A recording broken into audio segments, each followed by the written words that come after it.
Selamat datang kembali. Hari ini kita mau bedah sesuatu yang terus terang bikin saya penasaran banget. Oh ya, apa tuh? Ada sebuah dokumen dari proyek AI namanya Hidup AI. Gini deh intinya, teknologi kita itu kan makin hari makin pinter. Tapi pertanyaannya, apa dia makin ngerti kita sebagai manusia? Pertanyaan bagus. Nah, dokumen ini mencoba membalik logika itu. Gimana kalau kita bangun AI dari pemahaman soal manusia dulu, baru teknologinya mengikuti? Betul. Jadi hari ini kita mau coba bedah jeruannya AI ini, sebuah kerangka kerja yang mereka sebut the human mind stack. The Human Mind Stack, keren namanya. Anggap saja ini peta pikiran manusia, ada 7 lapisan. Kita akan telusuri dari cara kerja otak kita yang paling dasar, kebiasaan-kebiasaan berpikir kita, sampai ke cara kita mencari makna. Dan yang paling penting, Yang bikin ini beda, petanya ini khusus dibuat dengan mempertimbangkan konteks budaya kita di Indonesia. oke, ini menarik. Langsung saja kita bongkar. Lapisan paling bawah, fondasinya, itu apa? Disebut neuroscience layer, lapisan ilmu saraf. Konsepnya gimana tuh? Konsep utamanya itu, keren banget. Otak kita ternyata bukan pemproses data yang pasif. Terus, Otak kita itu mesin prediksi. Jadi, kerjaannya itu nebak-nebak terus apa yang akan terjadi selanjutnya. Istilah teknisnya, predictive processing. tunggu, mesin prediksi.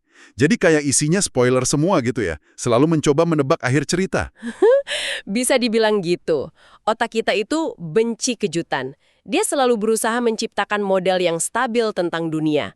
Makanya ada bagian otak kayak amigdala. Amigdala, itu yang buat respons emosi kan? Betul.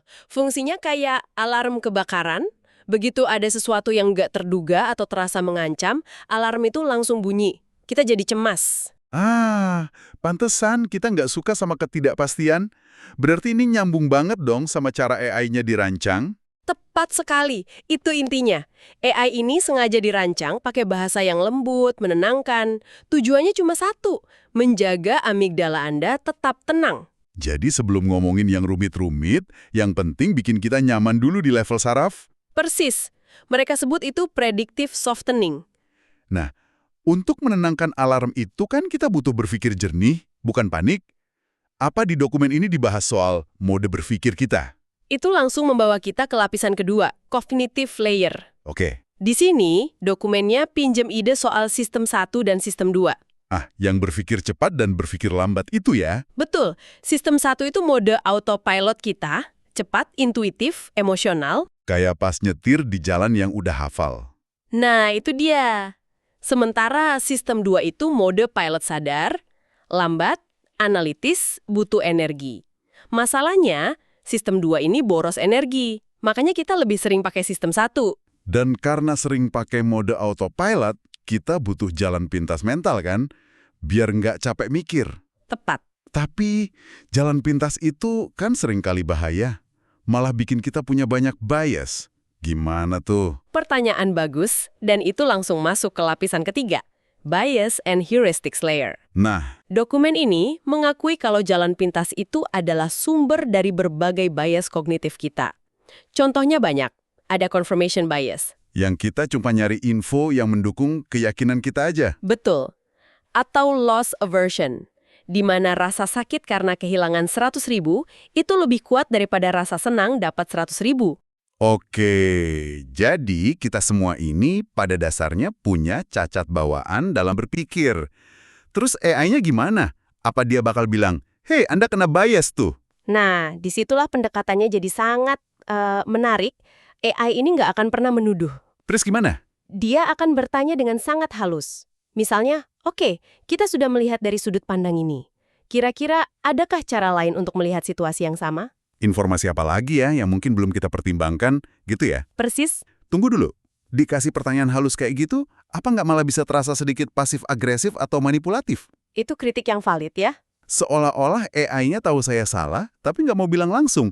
Di mana batasnya? Kuncinya ada di konsistensi. Karena seluruh kepribadian AI ini dari awal dirancang untuk mendukung, bukan menghakimi, pertanyaan itu jadi terasa sebagai ajakan tulus.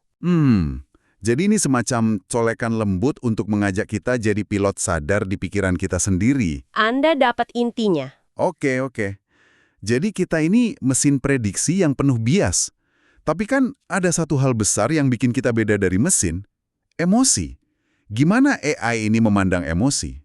Itu masuk ke jantungnya lapisan keempat, emotional layer. Oke, Prinsip utamanya begini, emosi itu bukan fakta. maksudnya?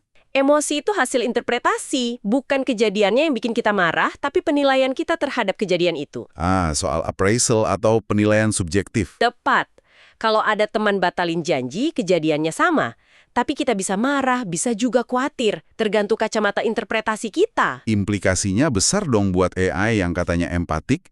Dia nggak bisa langsung ngasih solusi. Nggak bisa. AI ini diprogram untuk melakukan 3 hal. Pertama, validasi. Dia akan bilang, saya bisa bayangkan betapa mengecewakannya perasaan itu. Oke, didengerin dulu. Kedua, membantu menamai emosi.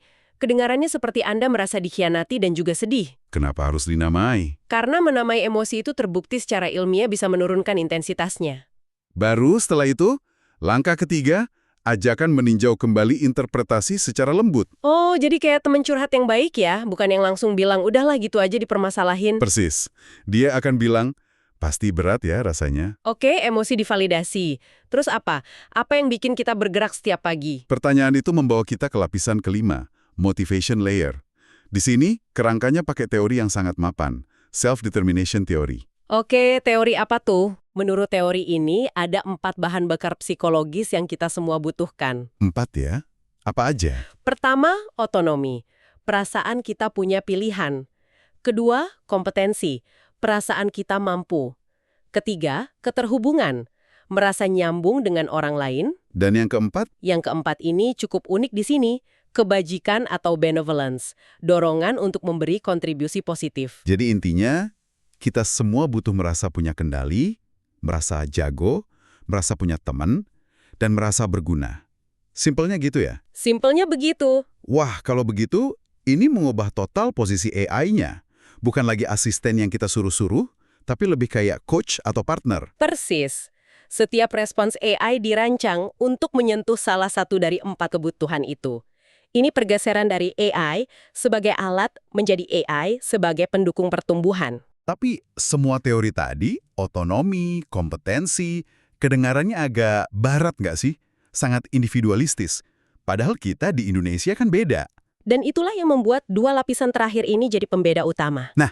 Ini dia. Lapisan keenam adalah socio-cultural layer, yang difokuskan khusus untuk konteks Indonesia. Apa aja pilar utamanya? Ada kolektivisme yang kuat, komunikasi konteks tinggi, banyak pesan tersirat, pentingnya harmoni sosial, dan peran serial keluarga serta religiositas. Saya jadi kebayang, kalau AI-nya dari Silicon Valley, terus ada pengguna dari, katakanlah, Solo, curhat dimarahi bapaknya. Tertawa kecil. Lanjut. AI-nya bisa-bisa nyaranin, coba deh ajak bapakmu bicara terbuka. Wah, itu resep bencana. Bisa dianggap anak durhaka. Tepat sekali. Itu contoh sempurna. Saran yang di barat dianggap sehat, di sini bisa merusak harmoni. Jadi AI ini harus bisa membaca yang tersirat ya? Paham konsep sungkan dan lain-lain? Betul. Ini tantangan teknis dan antropologis yang luar biasa rumit. Dan kerumitan itu kan biasanya mentok di pertanyaan puncak. Buat apa sih ini semua? Nah, ini masuk ke area makna hidup, spiritualitas. Area yang sensitif banget. Itu lapisan ke-7 dan teratas, spirituality and meaning layer. Gimana AI berani masuk ke sana? Nah, di sini dokumennya sangat hati-hati. Peran AI di sini bukan sebagai pemberi fatwa atau guru spiritual. Sama sekali bukan. Jadi perannya apa? Hanya sebagai ruang reflektif yang aman dan netral. Tugasnya adalah membantu Anda menemukan benang merah dalam cerita hidup Anda sendiri. Jadi dia nggak akan ngasih jawaban, tapi bantu kita menemukan jawaban kita sendiri. Semacam cermin yang bersih, gitu ya? Istilah yang bagus sekali, cermin yang bersih. Oke. Mari kita coba satukan semuanya. Ini kan ada 7 lapisan.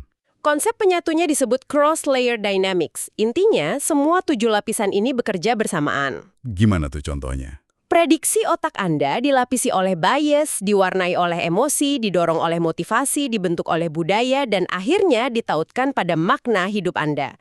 Ini tarian yang sangat kompleks. Pusing juga ya jadi manusia kalau dipikir-pikir. Lalu bagaimana AI ini bisa menari di tengah kerumitan itu tanpa salah langkah? Apa resepnya?